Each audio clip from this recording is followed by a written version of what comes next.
અને fire fighter કે જે આ બે બનાવ એવા વસ્તુના કે પહેલી હું તમને એમ્બ્યુલન્સનું કહી કે જ્યારે એમ્બ્યુલન્સ કોઈ પણ સાયરન મારતી આવતી હોય તો તેમાં કોઈનો જીવમાં કોઈ તકલીફ હોય તાત્કાલિક એને હોસ્પિટલ તાત્કાલિક બીજી જે હોસ્પિટલમાં સારવાર ન હોય એને અન્ય સારવારની જરૂર હોય જો જેથી પબ્લિક આપણે એને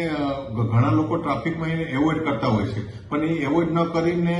આપણી ખાલી થોડીક સમજણના હિસાબે આપણે કોઈકને જીવનદાન આપી શકતા હોય તો ફક્ત એમ્બ્યુલન્સના સાયરનને તાત્કાલિક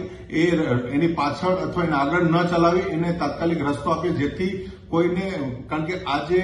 જે એમ્બ્યુલન્સમાં જે સમય હોય છે એનો ગોલ્ડન પીરિયડ હોય છે કે એ ગોલ્ડન પીરિયડ જો કદાચ આપણે ઘણી વખત વસ્તુનો હોય છે કે તમે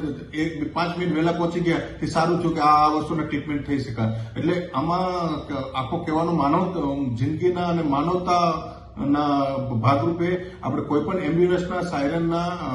પાઠથી જો સાંભળતા હોય તો તાત્કાલિક આપણી ઇમરજન્સી ન સમજી આપણી ઇમરજન્સીને આપણા કામની ઇમરજન્સી ના આપી ફક્ત આપણી એને જગ્યા આપવાથી આપણે કોકને બહુ ઘણું બધું પુણ્ય અને કોકની જિંદગી બચાવી શકતા હોય છે એ સિવાય ફાયર ટેન્ડરની વાત છે ફાયર ટેન્ડર વસ્તુ એવી છે કે ક્યારેક પણ કોઈને ત્યાં આગજની બનાવ અમારું ફાયર ટેન્ડર જયારે નીકળતું હોય છે ત્યારે કોઈની હેલ્પ માટે જતું પણ કોકને ત્યાં નુકસાની થઈ છે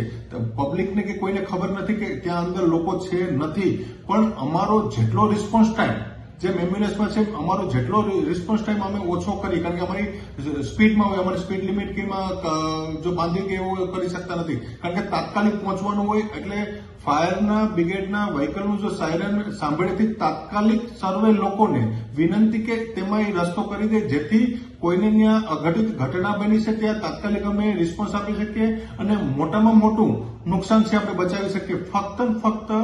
આપણે એક સિવિલ પબ્લિક તરીકે આપણો ખાલી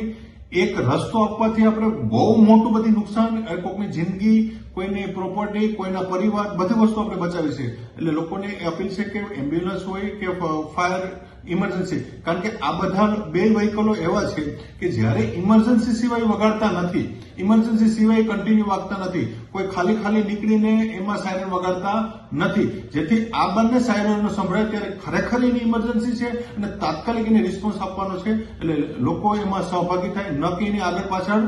એનો સાયરનનો લાભ લઈને ટ્રાફિકમાંથી નીકળવાની કોશિશ કરે ફક્ત આપણે એને હેલ્પફુલ બનીએ કે બીજું કંઈ આપણે મદદરૂપ ન થાય પણ આપણે એને રસ્તો આપી દો તમારે મોટામાં મોટી અત્યારે ટ્રાફિકના સમયમાં મોટામાં મોટી તમારી